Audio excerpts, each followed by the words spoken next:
هادي عادي تصلي Hop, Amsterdam shunaqa shaharki, bu yerda ham yozib qo'yibdi. Mana bunaqa abjad, shunga o'xshash joylardan dragslar, kokain, marixuana, shunga o'xshash narsalar sotib olma deyapti, chunki bu qonuniy.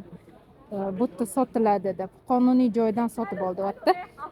Endi shaharni mana bunaqa joylarni ko'rsatay. Mana shu har bitta yonib turgan qizil oynalarda qizlar, ayollar hammasi turadi. Fohishalik bu yerda qonuniy litsenziya asosida. Hammasi hozir mana bu yerlar yopiq.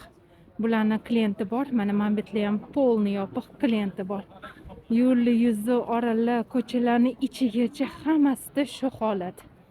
Bu ko'cha, mana bu ko'cha, bu yog'i polni mana bu yerlar har bitta ko'chalarning ichi qonuniy red lights deyishadi. Qizil yorug'lik, bu degani fohishalik qonuniy, ayollar kutib turadi. Shu yerda kelishilgan holatda.